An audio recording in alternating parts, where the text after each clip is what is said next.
Good morning to all of you. Class 7th, subject Social Science, Chapter 3, The Delhi Sultans. Dear students, आज इस chapter का last lecture है, तो आप अपनी बुक का पेज नंबर 42 निकालेंगे, वहाँ से आज हम पढ़ेंगे। तो सारे बच्चे 42 पेज नंबर निकालो।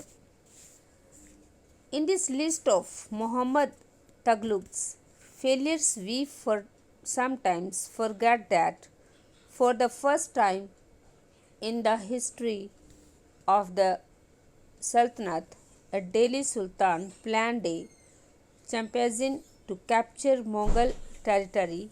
Unlike Aladdin's defensive measures, Muhammad Taghlaq's measures were conceived as a part of a military offensive against the Mughals.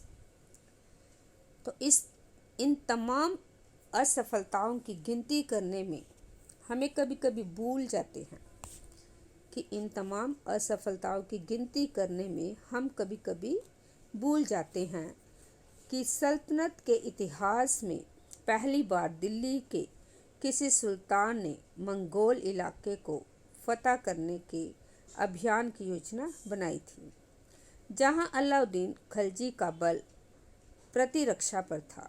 वहां मोहम्मद तगलक के द्वारा उठाए गए कदम मंगोलों के विरुद्ध सैनिक आक्रमण की योजना का हिस्सा थे। अब उसके नीचे बेटे आप देखोगे द सल्तनत in the 15th and 16th century. तो 15वीं और 16वीं शताब्दी में सल्तनत। Take a look at table 1 again. तालिका 1 को फिर से देखें। You will notice that after the Tughlaqs the Sayyid and Lodi dynasties ruled from Delhi and Agra until 1526।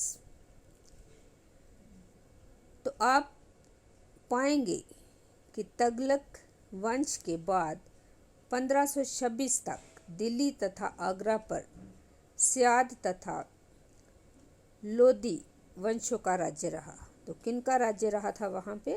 सयाद का और लोदी वंश का।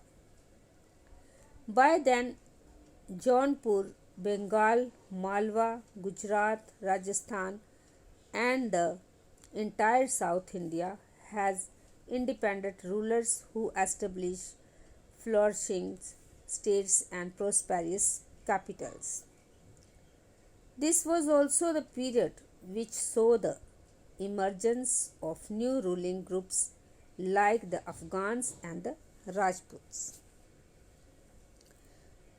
तो तब तक जौनपुर, बंगाल, मालवा, गुजरात, राजस्थान तथा पूरे दक्षिण भारत में स्वतंत्र शासक उठ खड़े हुए थे।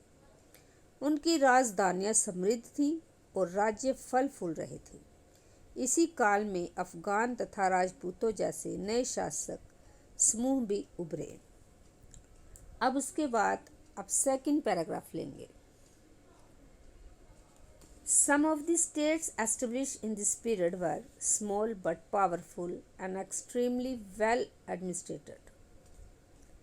Sher Shah Suri 1540 to 1545 started his career as the manager of a small territory of his uncle in Bihar and eventually challenged and defeated the Mughal Emperor Humayun 1530 to 5040, 5055 to 5056। तो तब तक जौनपुर, बंगाल, मालवा, राजस्थान तथा पूरे दक्षिण भारत में स्वतंत्र शासन खड़े हुए थे। उनकी राजधानियां समृद्ध थी और राज्य फल फूल रहे थे। पहले मैंने आपको पढ़ाया है। अब उसके बाद जो सेकंड पैराग्राफ है, इस काल में स्थापित राज्यों में से कुछ छोटे तो थे पर शक्तिशाली थे और उनका शासन बहुत ही कुशल तथा सुव्यवस्थित तरीके से चल रहा था। शेर शाह सूर 1540 और 1545 ने बिहार में अपने चाचा के एक छोटे से इलाके के प्रबंधक के रूप में काम शुरू किया था और आगे चलकर उसने इतनी उन्नति की कि मुगल सम्राट हुमायूं 1530 to 1540 और 1555 से 1556 तक की चुनौती दी और पराजित किया। Sher Shah captured Delhi and established his own dynasty. Although this Sur dynasty ruled from only 15 years, 1540 to 1555, it introduced an administration that borrowed elements from Alauddin Khilji and made them more efficient. तो शेर शाह ने दिल्ली पर अधिकार करके स्वयं अपना राजवंश स्थापित किया। सूरवंश ने केवल 15 वर्ष 1540 से 1555 शासन किया, लेकिन उसके प्रशासन ने अलाउद्दीन खिलजी वाले कई तरीकों को अपनाकर उन्हें और भी चुस्त बना दिया।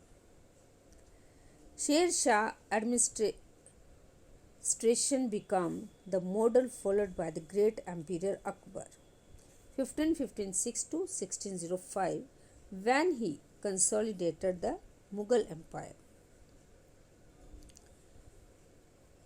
तो महान सम्राट